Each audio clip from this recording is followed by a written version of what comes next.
खुश रहने का राज जानना चाहते हो? ना जिंदगी से कोई उम्मीद रखो, ना किसी और से। यही है स्टोइसिज्म का मूल मंत्र, जिसके बारे में आज हम बात करने जा रहे हैं। थोड़े दिन और गुजारने हैं। जिंदगी जीना अपने आप में काफी मुश्किल काम है और ऊपर से गलत नजरिए के साथ हम उसे और भी मुश्किल बना देते हैं। जैसे मुझे लगने लगा है मेरा YouTube वीडियो बनाना बेकार है, क्योंकि इतनी मेहनत के बावजूद उतने लोग नहीं देख रहे जितने देखने चाहिए। अपने YouTube चैनल के चक्कर में मैंने कॉलेज के साथ कोई जॉब या इंटर्नशिप नहीं की, क्योंकि मुझे लगता था कॉलेज खत्म होने से पहले मेरा चैनल चल पड़ेगा। और अब कॉलेज खत्म हुए 1 साल बाद मुझे लगता है कहीं मैं फेलियर बनकर ही ना रह जाऊं। तुम्हारी भी कुछ इससे मिलती जुलती कहानी हो सकती है, पर ये एवरेज बीटा माइंडसेट है और हमें सिग्मा मेल ग्राइंडसेट सीखना चाहिए स्टोइक फिलॉसफी से, क्योंकि ऐसी एक कहानी है स्टोइसिज्म फिलॉसफी शुरू करने वाले फिलोसोफर ज़ीनो की। एंशिएंट ग्रीस में ज़ीनो एक व्यापारी था। एक जहाज हादसे में उसने अपनी सारी प्रॉपर्टी गवा दी। अब एवरेज बीटा मेल ऐसे मौके पर रोता, अपनी किस्मत को कोसता, लेकिन ज़ीनो ने इसे एक अपॉर्चुनिटी की तरह लिया। उसने फिलॉसफी सीखनी शुरू की और बाद में खुद की फिलॉसफी स्टोइसिज्म की शुरुआत की। ज़ीनो इस ट्रेजेडी का मजाक उड़ाता है ये कहकर कि अब जब मुझे जहाज की तबाही का सामना करना पड़ा है तो मैं एक बेहतर यात्रा पर। ज़ीनो से इंस्पायर होकर मैंने भी फिलॉसफी पढ़ना शुरू किया है और शुरुआत की है स्टोइसिज्म से। What is stoicism? स्टोइसिज्म एक अच्छी जिंदगी जीने का तरीका है। बाकी फिलॉसफी से अलग यहाँ प्रैक्टिकल बातें करते हैं, ये बहस करने की बजाय कि काहे को दुनिया बना।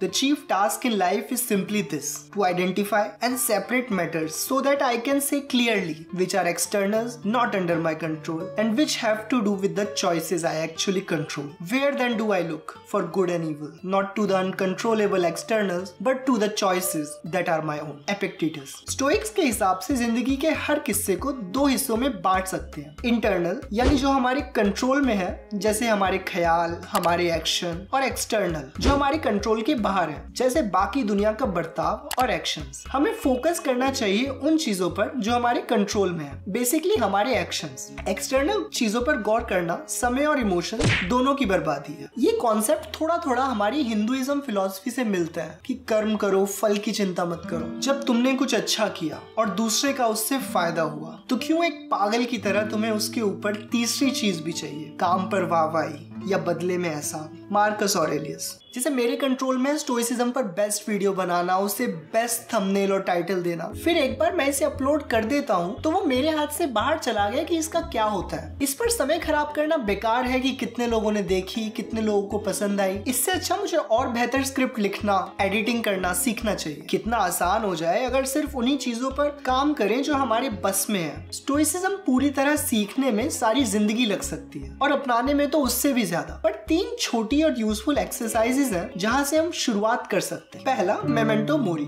यानी यू आर गोना डाई, यानी तुम मर जाओगे। जिंदगी बहुत छोटी है और एक दिन खत्म हो जाएगी। वो एक दिन किसी भी पल आ सकता है। हमें समय समय पर खुद को याद दिलाते रहना चाहिए ताकि हम उन फिजूल की बातों को लेकर वक्त बर्बाद न करें जो हमें जरूरी चीजों से भटकाती है। अगर हम उन सभी को याद करें जिन्हें कभी किसी चीज पर बेइंतहा गुस्सा आया, सबसे मशहूर, सबसे मनहूस, सबसे बदनाम या सबसे बेनाम, वो सब आज कहाँ है? धुआं, मिट्टी, किस्से भी नहीं। उन सब के बारे में सोचो और सोचो कि जिन चीजों की हमें इतनी चाह है वो कितनी मामूली है। Marcus the mother effing Aurelius. Roman emperor Marcus Aurelius अपने टाइम में दुनिया का सबसे पावरफुल इंसान था। इतना पैसा और ताकत भले से भले आदमी को बिगाड़ दे, लेकिन मार्कस स्टोइसिज्म फॉलोअर था। उसकी सबसे फेमस किताब मेडिटेशंस, जिसमें सारा स्टोइसिज्म का ज्ञान है, उसने खुद के लिए लिखी थी। आज के पॉलिटिशियंस की तरह नहीं कि सिर्फ दूसरों को ज्ञान देने के लिए। मेडिटेशंस किताब मार्कस की पर्सनल डायरी थी। अब मुझे पता लगे कि मेरी पर्सनल डायरी दुनिया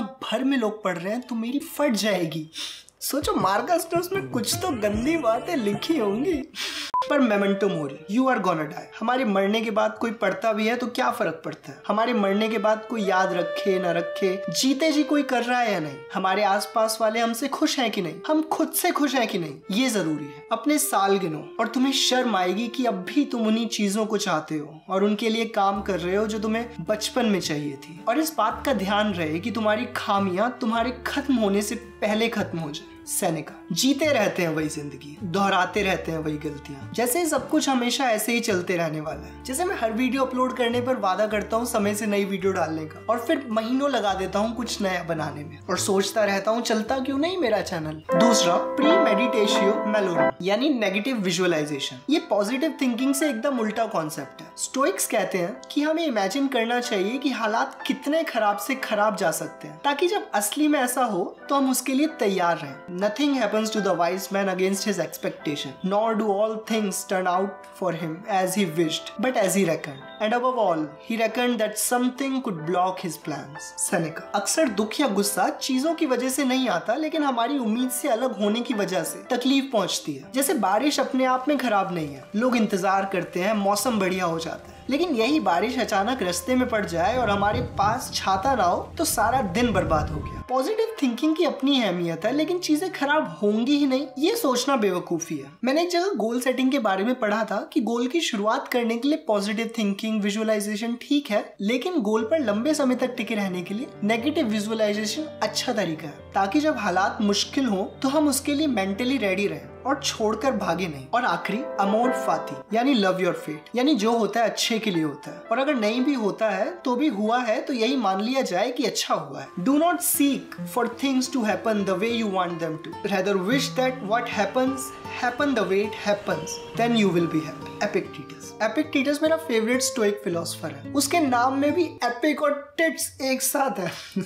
एपिक्टेटस एक गुलाम था जो बाद में फिलोसोफर बना। स्टोइसिज्म की खासियत यही है कि वो Marcus Aurelius Raja the king से लेकर एपिक्टेटस गुलाम द स्लेव सबके लिए है। फिलोसोफर बनने से पहले एपिक्टेटस एक गुलाम था। उसने अपने मालिक का जहाँ जहाँ जिक्र किया है उसे ठीक ही बताया है, लेकिन ऐसा नहीं था। उसका मालिक बेरहम आदमी था जिसने एक बार गलती करने पर एपिक्टेटस की टांग इतनी मोड़ दी कि वो टूट गई। कहते हैं जब वो टांग मोड़ रहा था तो एपिक्टेटस ने कोई शोर नहीं मचाया, बस कहा कि ध्यान से कहीं टूट ना जाए। और जब टांग टूट गई तब भी रिएक्शन में सिर्फ यही कहा कि देखा कहा था ना, और सारी जिंदगी एक लंगड़ा रहा, लेकिन कभी शिकायत नहीं की। वो कहता जिंदगी एक नाटक की तरह है जिसके तुम लेखक नहीं बल्कि निभाने वाले किरदार हो, और तुम्हारा काम है अपने किरदार को ढंग से निभाना। हम सब तो रंगमंच की कठपुतलियां हैं जिनकी डोर ऊपर वाले की उंगलियों में बंधी है। जिन चीजों पर हमारा कंट्रोल नहीं उन्हें एक्सेप्ट कर लेना चाहिए। मैंने फैसला कर ही लिया था चैनल बंद करके सब शुरू से शुरू करने का, लेकिन अब नए माइंडसेट सिग्मा ग्राइंडसेट के साथ फिर से शुरुआत कर रहा हूँ। मैं कोई एक्सपर्ट नहीं हूँ फिलोसफी का, मैं बस स्टूडेंट हूँ और जितना समझ में आया उतना समझाने की कोशिश कर रहा हूँ। कितना सक्सेसफुल रहा कितना नहीं वो तो तुम ही बताओगे, लेकिन स्टोइक्स के हिसाब से मैं तुमसे कोई उम्मीद नहीं कर सकता।